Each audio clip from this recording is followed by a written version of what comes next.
A dynasty can fall in battle. To the Zhou, the Shang had fallen before the war even began. In the final years of the Shang Dynasty, power was shifting west. There, a rising people called the Zhou began to challenge the old order. They would overthrow the Shang. But victory alone was not enough. They needed a reason to explain why one sacred dynasty could be replaced by another. Their answer was heaven. Heaven had abandoned the Shang and chosen the Zhou. This idea became the mandate of heaven. The right to rule could be given, and it could be taken away. For centuries, the Shang had ruled through bronze, ritual, warfare, and sacrifice. But Shang power did not reach everywhere equally. To the west, along the Wei River Valley, lived the Zhou. They farmed the land. They built alliances. They served the Shang. They learned from the Shang.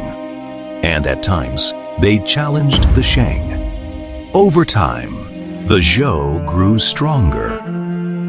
Their power remained on the edge of the Shang world, but it was no longer small. And their vision of power began to look different from the world of the Shang. Later tradition remembered one Zhou leader with special reverence, King Wen of Zhou. He did not overthrow the Shang himself, but he became the moral heart of the Zhou story, wise, restrained, virtuous. He gathered talented men. He strengthened the Zhou, and through him, the Zhou story became more than rebellion. It became a claim to rightful rule, because in the Zhou world, victory alone was not enough. They had to show that heaven had chosen them. That claim was carried forward by King Wen's son, King Wu of Zhou. By his time, the Zhou were ready to move. Later texts remembered the last Shang king as cruel, corrupt, and unworthy. Whether every detail is true is impossible to know. But the Zhou message was clear. A ruler who loses virtue loses heaven, and a ruler who loses heaven can lose the world. King Wu gathered allies. He marched east. At the Battle of Muye, the Shang collapsed. The Shang king was defeated. And the Zhou did not present this as conquest alone. They presented it as heaven's judgment. The mandate of heaven became a theory of rule. Heaven stood above any single royal ancestor. Its judgment was moral. A king did not rule simply because his bloodline was ancient. He ruled because heaven allowed him to rule. But heaven demanded virtue. A ruler had to protect the people. He had to remain worthy. If he became cruel, corrupt, or chaotic, heaven could withdraw its mandate. Disaster, rebellion, invasion, and suffering could all be read as signs that the ruler had failed. This idea changed Chinese history. It gave kings sacred authority, but it also made that authority conditional. No dynasty could claim power forever. Every dynasty had to prove that heaven still stood behind it. The Zhou had not only defeated the Shang, they had created a language for replacing a dynasty. But explaining victory was only the beginning. Now, the Zhou had to rule. The lands left behind by the Shang were too wide for one king to control directly. So, the Zhou built their order through land, kinship, and loyalty. The king granted territories to relatives, allies, and loyal followers. These men became regional lords. This system became known as fengjian, a system of enfeoffment, sometimes loosely compared to feudalism. Over time, the Zhou world came to include hundreds of regional states. Later traditions spoke of more than 800. In their own regions, these lords governed local lands. They guarded the borders. They maintained rituals. In return, they sent tribute to the royal house, answered the king's call to war, and recognized the Zhou king as the supreme ruler. For the early Zhou, Feng Jian did more than divide land. It turned conquest into order. It created a shield around the royal heartland. New states were established in conquered and strategically important regions.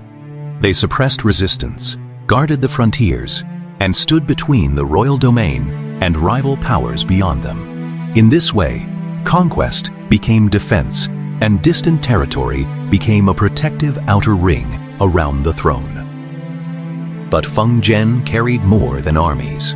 Regional lords brought Zhou rituals, political titles, bronze traditions, and ideas of social order into distant lands. As these traditions mixed with local cultures, they helped shape the wider civilization, later known as Huxia. And beyond defense and culture, the system gave political shape to the Zhou vision of the world. At its summit stood the Son of Heaven, the Tianzi. Below him were the regional lords, the Zhuhou. Below them stood the great officers and noble families, the Qing and Dafu.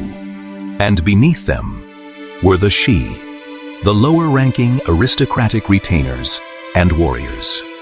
This was not yet a centralized empire, but the system tied many different regions into one political order. Still, that order contained a contradiction. The regional states protected the dynasty because they were powerful, and over generations, that same power would one day help break it apart. But the Zhou order rested on more than territory. It also rested on blood. This was Zongfa, the lineage system. It turned the Zhou realm into one vast political family. Loyalty to the throne became more than politics. It became family duty. Ancestral worship and filial obedience reinforced the authority of the senior line. And Zongfa imposed one firm rule on succession. The eldest son of the principal wife inherited the principal title and lineage. By narrowing rival claims, it made the transfer of power less likely to end in bloodshed. Yet blood ties and inheritance rules were not enough. This hierarchy had to be seen. It had to be performed. Through ceremony, through music, through ritual. This became the Zhou system of ritual and music. Liyue. Under Liyue, rank could be seen and it could be heard. Bronze vessels marked status. Later traditions spoke of 9 ding for the Son of Heaven, 7 for a regional lord, 5 for a great officer, and 3 for a lower-ranking noble. Bells, drums, dances, clothing, seating, and even the order of bows were governed by rank. Every vessel, every note, and every movement announced the same message. Everyone had a place, and every place had a rank. Land was organized through enfeoffment, power passed through the lineage, and rank was made visible through ritual and music. Together, they bound territory, family, ritual, and power into one Zhou order. For generations, this order held the Zhou world together. But the bonds began to weaken. The regional states grew stronger. Blood ties to the royal house grew distant. And beyond the frontier, hostile forces pressed closer. The system still stood, but its center was failing. At the center of the crisis stood King Yu and his favored consort, Bao Si. Later, legend told how trust was destroyed. King Yu lit the beacon fires as a false alarm, simply to amuse Bao Si. The lords came once, but when the fires burned again, the roads remained empty. But the deeper crisis was not a failed warning. It was a broken succession. King Yu removed his queen and deposed her son, Crown Prince Yi Ju. In their place, he elevated Bao Si and her son. The very rule meant to prevent a struggle for the throne had now been broken by the king himself. The former queen's father, the Marquis of Shen, turned against him. In 771 BCE, they struck the Zhou capital. Hao Jing fell, King Yu was killed, and the Western Zhou came to an end. Yi Ju was restored as King Ping, but the Western heartland could no longer be held. The royal court moved east to Luoyi. For nearly 3 centuries, the Western Zhou ruled through heaven, land, lineage, and ritual. The dynasty ended. Its legacy endured. Next time, we follow the Zhou kings east, where kings held the title, but lords held the power.